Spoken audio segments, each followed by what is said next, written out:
I'm Dr. Tyson Morostiga. And I'm Dr. Derek Moore, and we are your sports quacks.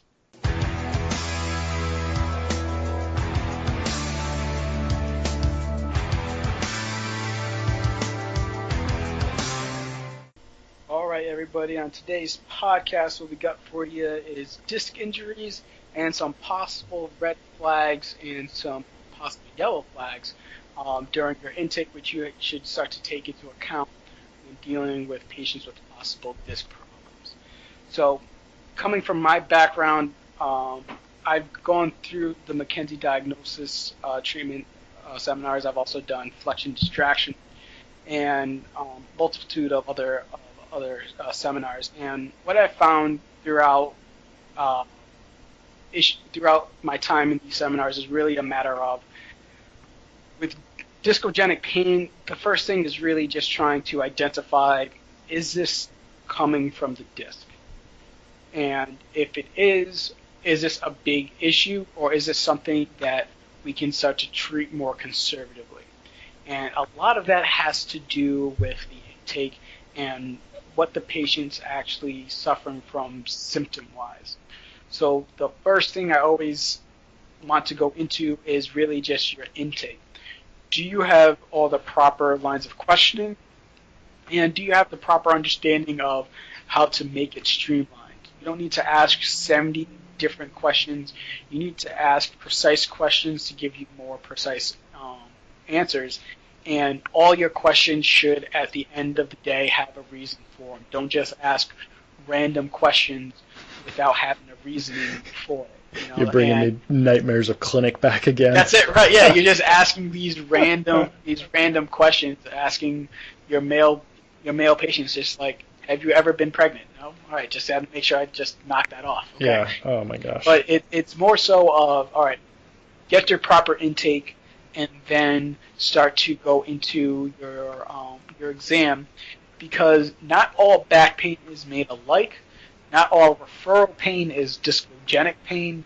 And when you call disc pain, how do you actually start to explain that to patients, or explain that it's not a disc? Because a lot of times as chiros, the first thing you hear is, I threw my back out, I have a slipped disc. Oh. A lot of this terminology gets thrown around, and it's up to us as the education provider to start to teach our patients what's actually going on. So, Tice, when it comes to that patient that's just coming in with back pain, and for some reason, whether it's the way that they're presenting, or from your phone conversation with them previously, you're thinking this person might have some disc issue. What are some of the top things that you're trying to really get covered right away when it comes to just your general history taking and your intake? Yeah, you can't discount a good intake form, honestly. And keywords, like I love keyword stuff, just because.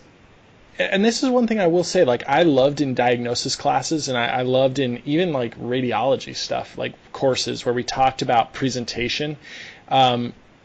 People really do follow keywords. Like, I really find that, so one thing I want to know mechanism of injury when I'm calling a disc, because I think that that's key. I think with a disc injury, 100% you have to have some sort of traumatic experience. Now, I'm not saying that you have to be hit by a car.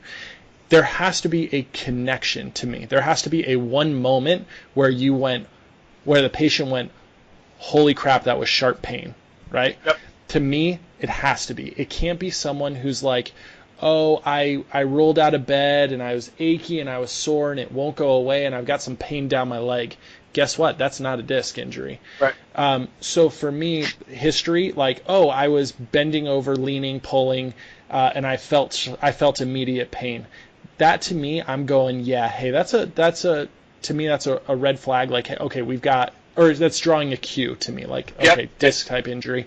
The other thing that I want to do is I want to run someone through ranges of motion. If I run them through ranges of motion and it hurts every single direction that I put them in, that's not a disc injury. Well, okay, let me It might. let me take that back. It's possible.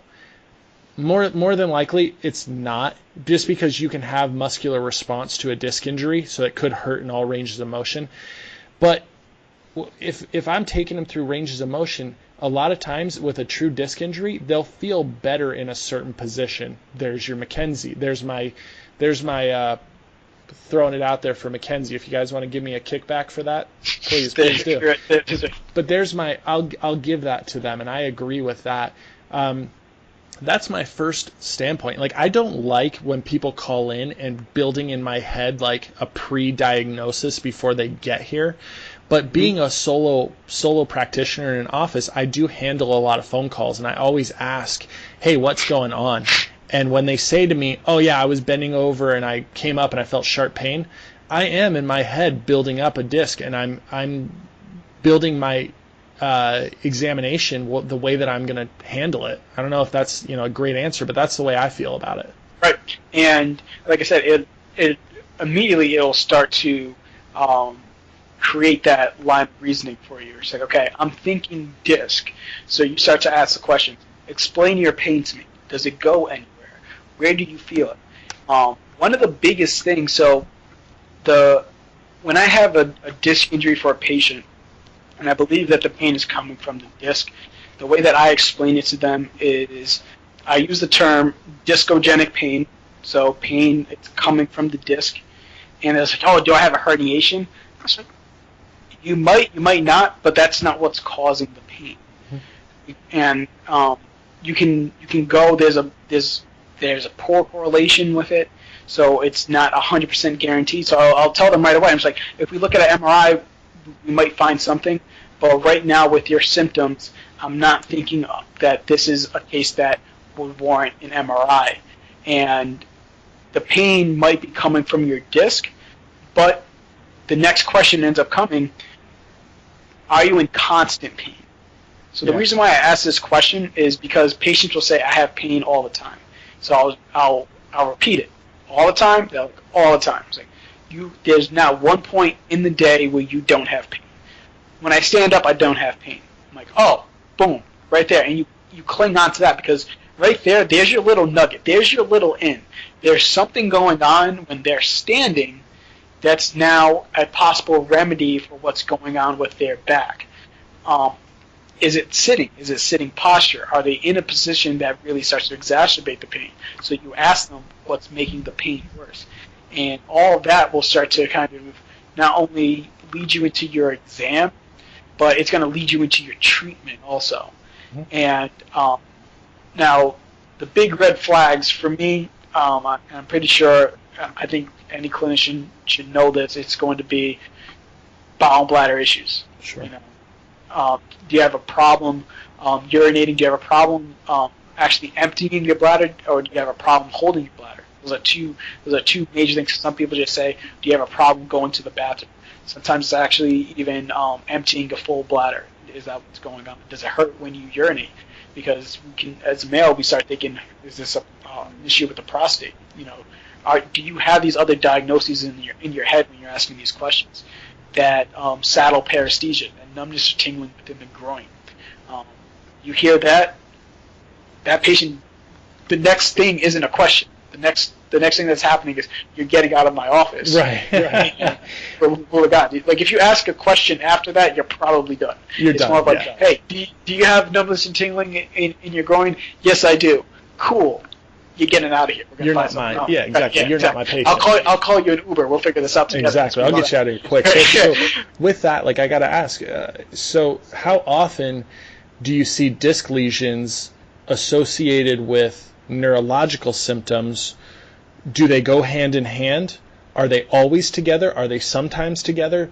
What has been your experience? Because my experience is a little bit different, because I want my disc lesions to be associated with some sort of neurological symptom, right? So, I saying neurological symptom for the listeners. Explain what you're saying. Yeah. So I want some sort of, to call a disc injury, to call a disc lesion, I want to call it. For me, I want to see someone who has numbness, who has tingling, who has radiating pain.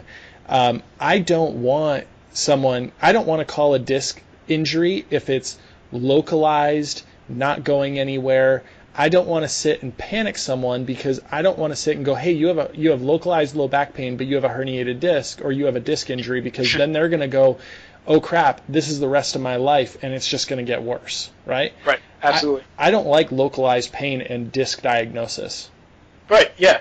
And many times I would agree with you that if you're calling just, oh, I have like an achy low back. Oh, you probably have a disc injury. You know, that you put them on that X-ray, and you're like, oh, look at this, you got degenerative discs. That's what's causing your pain and everything. That's when we start to go into that realm of like you're hurting the patient, you're not helping them. Yeah, there's the psychological problem that you're jumping into. Right. So, and you touch on it. That's a matter of, are they showing any type of hard symptoms? And when we're, that radiation. Another good question that I actually ask patients, because sometimes it leads me into something, when they say I have it radiating down my leg, ask them where in the leg. Yeah, where? Yeah. Because sometimes patients say, I have the pain radiating in my leg, and I had a patient, I want to say like a few months ago, I have a patient, so pain radiating down her leg. I was like, okay, what's going on? She was like, I have piriformis syndrome. It's pinching on my sciatic nerve. I'm like, oh, okay. Where's the pain? She's like, it's in the front of my quad. Man, that is all right, aggressive piriformis syndrome. But right, exactly. But you know who told her that?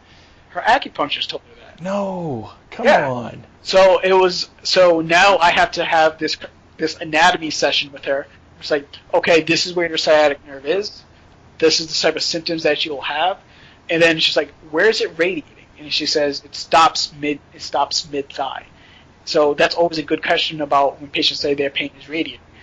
Where is it going? Is it going all the way down? Is it continuous? Is it spotty? Really start to get into some of the details, because a lot of times, if you don't do this now, you're just going to ask these questions later. So just get it out of the way now, because I know for me, and I don't know if you went through the same thing, but my intakes coming out of school were way too long. Yeah. Oh yeah. Too much. And it was because my questions didn't have a reason for it, and I was staying on top of like these other things. I was like, oh well, so you have pain when you sleep. What kind of mattress do you have? Like, you're gonna get that. You're gonna get onto that later. You know, like there's no reason for you to ask that right away. Right. So stick to pertinent information and get some better details about like, is this like Tyson said, is this a neurological symptom? And if it is a neurological symptom, is it coming from the structure that another practitioner may have told this person, or WebMD might have told this person? Yeah, you see, if you might be a patient listening to our podcast, and we say neurological symptom, right? I said it before earlier.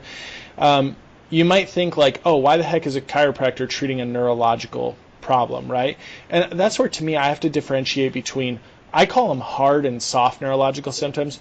Hard neurological symptoms are the ones that are like, I can't maintain an erection, I can't urinate, like those ones where it's like, crap, get you out of the office, you need to go see a specialist. But I call soft neurological symptoms are like pain, numbness, tingling, things that are, yeah, maybe they're risky, but that could just be, impeding on a nerve where it's just, hey, it's sensing differently. Does that make sense? Like, right. I call soft and hard. I know some people have different things. Like, to me personally, I like that. But let me back up to something, and I want to talk to you about diagnosis and identification before we get off too far, because this is something that I battled with in school, and because I battled with it so much in school, I kind of don't do it in practice, because I just don't. I think that there's such a disagreement in the world that I need to just, whatever, I just get away from it. But it is the McKenzie versus flexion distraction battle of disc material protruding, extruding, moving. How does it move? Does it move if we lean forward? Does it push it back in if we extend back, right? Because flexion extension, you're going to sit and you're going to pump someone. I know there's different protocols. If you're a flexion extension doctor, sorry, you probably hate me on this because I don't know the protocols. My bad. You got to pass it, though. You got to do the entire protocol once. And then I'm doing circles, right? I'm pumping up and down, and then I'm doing circles, and then I got to hype it up, but if I set it too hard, I'm going to flex, or if I set the thing too high, I'm going to flip people off the table, whatever. But don't forget to strap the ankles in. Sorry. So let's talk about this. Which way does disc material move? If I flex you forward, does it push it out the back? Or if I flex it forward, does it make it feel better? So talk me through, because I know you've done both of them. Talk me through flexion distraction, their philosophy on the way that disc material moves, and why flexing someone is beneficial. Yeah, so even with flexion distraction, if you talk to Dr. Cox, he actually pushes more so the distraction aspect to it. Okay. He just believes that by adding some flexion, you can also start to reduce some of the muscular tension. So think about knee to chest. So that stretch actually relaxes muscle spindles within the rectus spinae, and then all of a sudden you start to okay, we're getting a muscular treatment, but with the distraction. So that's the whole. Let's pull the footrest out, get some distraction, and then separate the table a little bit more. That's where you get the biggest advantage. Okay. And that's why if you look at some of these new $20,000 tables that they have now, he's a big proponent with you distract first, and you remember this from the course. You don't do a lot of flexion. Yeah. When they're teaching you it, when you're actually learning from the practitioners, there's a very, very subtle amount of flexion. Because the moment if you start to bring, obviously I see this a lot with a lot of practitioners, they bring that table as far as they can. Right. Do you touch it to the floor? Floor, or do you just pump? Yeah. Yeah, but when you start to look at that, what are you flexing? You're flexing the hip. Yeah, exactly. Everything goes through the hip. Yeah. So it's mostly coming down from the hip. So when you look at the practitioner who's only doing the small pumps, you're only going to get a greater benefit from that if there's a larger amount of distraction. Sure. So the issue when it comes to McKenzie versus Cox flexion distraction is McKenzie just believes that the greatest in their research. So it's great because their research shows that the greatest amount of decompression comes from extension, whereas Cox flexion distraction, they show that their greatest amount of decompression comes from distraction more than anything else. But at the end of the day, I think the most important part is, like you said, that diagnosis. And when it comes to McKenzie, it's really just a matter, and people like to say it's extension, but it's really just a matter of if it makes you feel better, keep doing that. And if it makes you feel worse, stop doing that.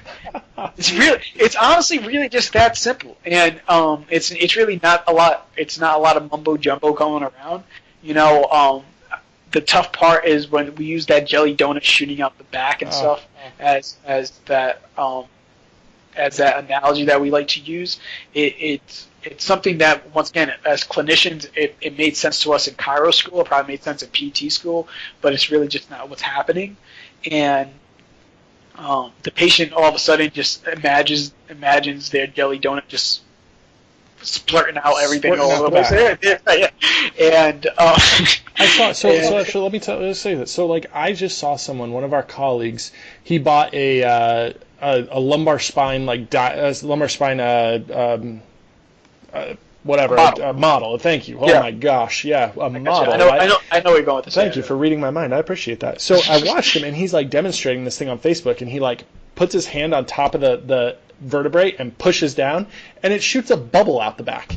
And I'm like, yeah, I mean, I get that a disc herniation is a bubble. I get that, but I don't like the idea that compression bubbles. That doesn't sit well with me. I mean, I guess hard compression, I'm dropping an anvil on your head and that's gonna, maybe like that'll cause it. But I didn't like the idea that it bubbled. I personally, I do agree with the flexion rotation mentality of the weakness in the disc because of the ligaments, right? The posterior ligaments that protect and create that backing support.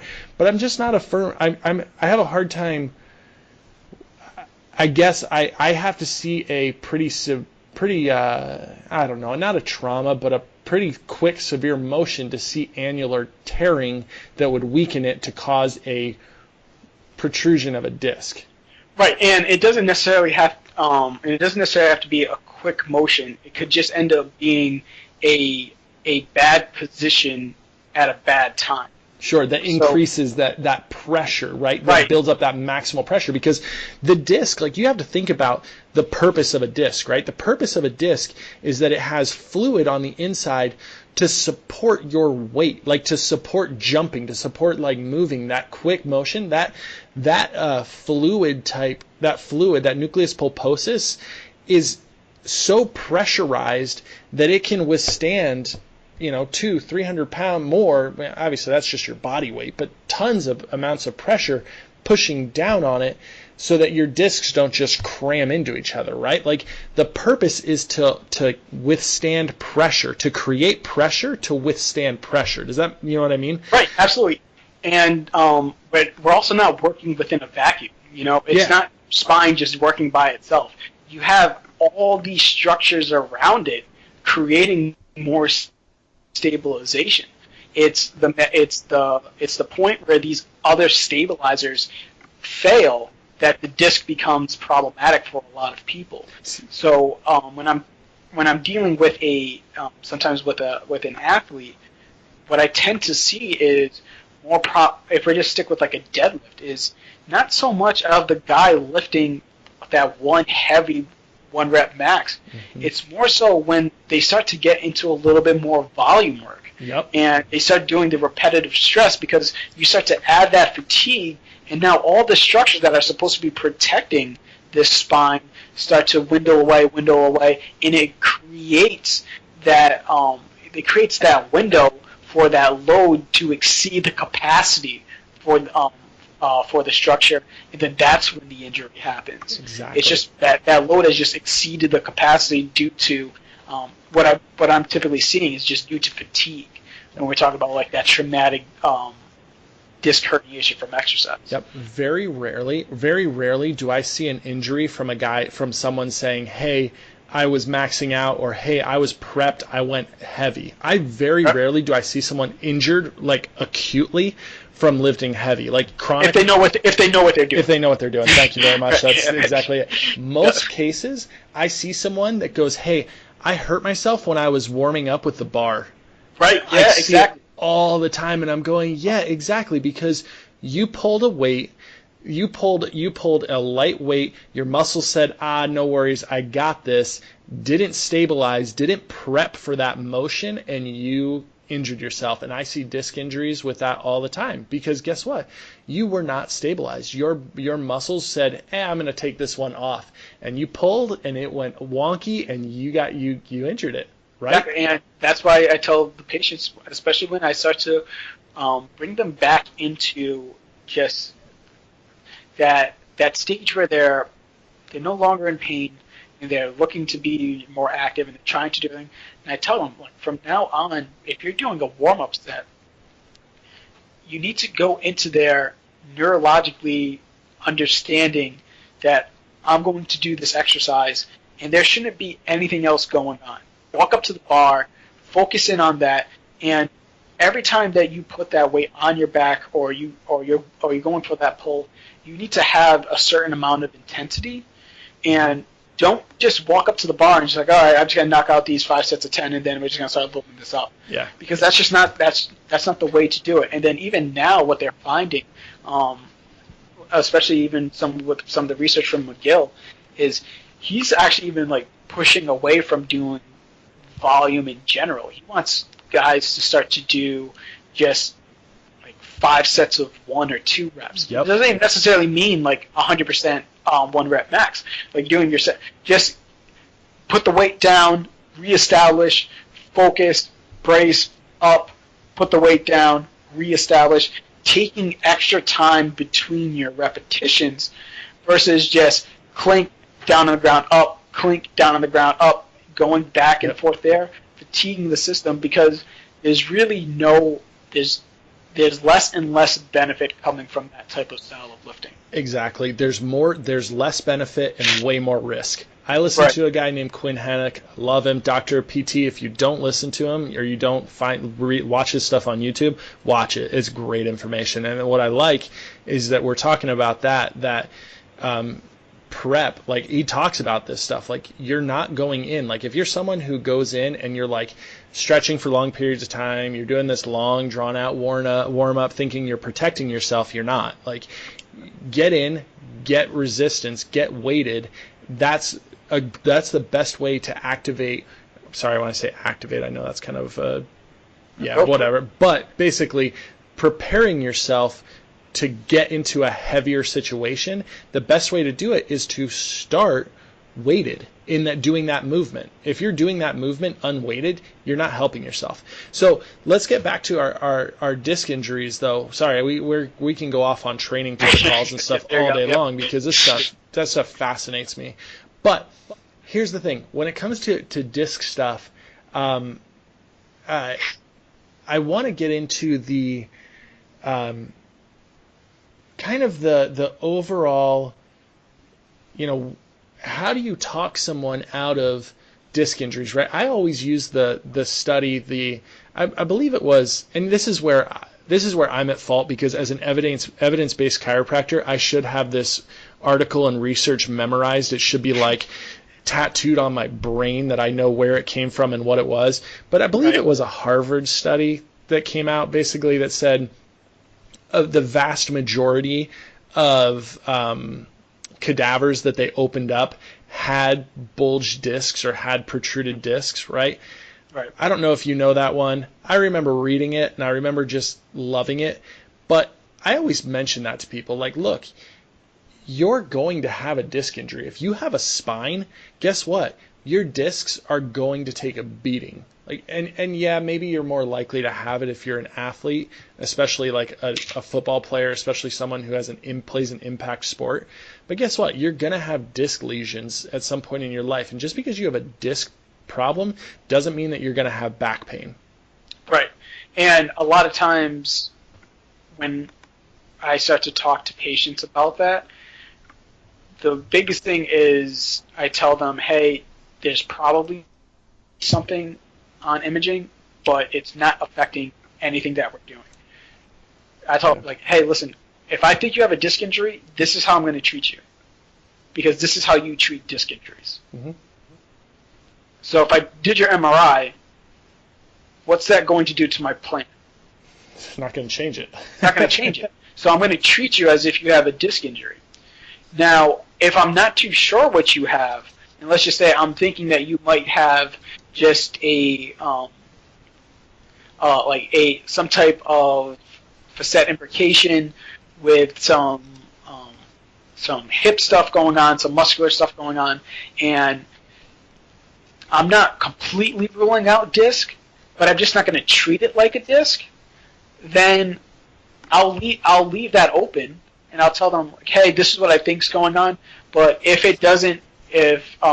treatment doesn't work out in X amount of visits, because I'll try to gauge where they're at in that spectrum from their injury. If it doesn't work out, we might need to do some extra imaging just to make sure that there's nothing that I may have missed. Sure. And I'll use those words, that I may have missed, because it's a matter of letting them understand that there's no ego in it. If I don't know exactly what's going on, or I'm not 100, or if I'm not like 90% sure, I'll have to let them know. It's like, hey, like, you have a lot of, because patients don't present textbook. They present with different things going on. So sometimes if I'm feeling a certain way about this patient, and they're just not, if I'm running them through McKenzie and nothing's really centralizing their pain, and their pain stays consistent, but I'm pressing on some of their hip musculature, and it seems to be recreating some of their symptoms. I'm so leaning, but let's just say they did it while they were deadlifting. I'm like, okay, like you have the history of a disc injury, but and the symptoms of disc injury, but everything in your exam isn't replicating that. But for some reason, muscular-wise, it's replicating some of your symptoms. Yeah. I'm going to treat with what I'm seeing, and just leave it in the back of my mind, because worst case scenario, would you do the imaging, as long as there's no red flags coming up. It's like, hey, you know what? You end up having pain might be coming from the disc after all. So we're just gonna make this one tweak with the treatment. And generally, the tweak is really just more. I don't know how we'll get into the treatment for disc injuries, but generally for disc injuries, my treatment ends up just being loaded them more. Yeah, which sounds weird, but it's just what. No, I end up being less passive with the disc injury. You see, I'm with you, and one thing I got to say is like my manual therapies for disc injuries are very similar to facet imbrications or low back pain in general, to be honest. Right. I mean, my passive modalities, the things that I'm going to do, the way I'm going to attack it, are very similar. And I think what you said there was gold, is that when you see someone with a pain or you see someone with a situation, it's treating, if they're safe to be treated, and you've done full orthopedics, you've done everything that you need to do neurologically, ruled out anything serious, is that you can treat what you find. Treat what restricted mobility that you find, and if the patient responds, great. If the patient doesn't respond, then go do more testing. There's nothing wrong with going, hey, I'm going to treat what I find, and then we're gonna do a re-examination after a few visits. That doesn't make you less of a doctor than being able to like sit and run them through a full gamut of orthopedic examinations and be like, oh yeah, I'm BSing your way, like, oh, I'm going to say this because I ran through it in school, but I did a KEMS, so you have a disc injury. Yeah. Well, guess what? KEMS isn't a disc examination, right? Like, I guess for me, it's like, to me, it's when it comes to treating someone, it's proper diagnosis. We always say this, proper diagnosis, and then from there, treating what you find. Right, and understand too that people respond to treatments differently. Not so.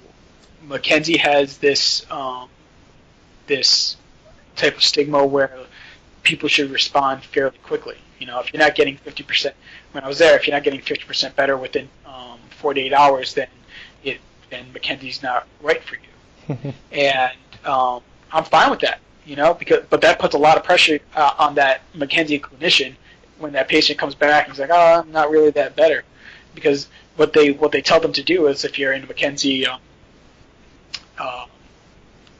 facility, is if they don't respond to Mackenzie type treatments, they just refer you out. Yeah, but doesn't that sound like a business move? Personally, I mean, to me, like that sounds like a business move to improve your numbers. Well, it's not necessarily a business move. It's more so of like, and this is really strictly the the dogmatic people in there. It's more so of they're comfortable in their lane, and they don't want anything else to do with anything else that's going on. Yeah. So I appreciate that. It's the same thing as like the joint. So the joint for chiropractors do the exact same thing. They're just like, hey, if you have something more complicated than a 99203, we're not dealing with it. They don't deal with pain. They don't do anything. It's just like they just want to detect, correct, and treat your subluxation. That's all they want to do.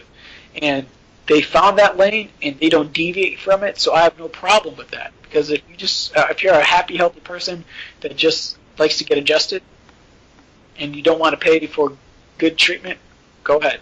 It's the same thing with the Mackenzie in those certified clinics, is that they're strict on, hey, if you're not responding in a certain time period, if you're not responding to the protocol, they don't dabble in anything else. They'll just refer you out. That's one thing that kind of bothers me about those religious type following protocols or like treatment protocols, is that like I feel like a lot of times they do something where they'll go, we'll accept you as a patient, but only if you fit this specific criteria, because we know we can help you, so that we can say 60% of the time it works every time.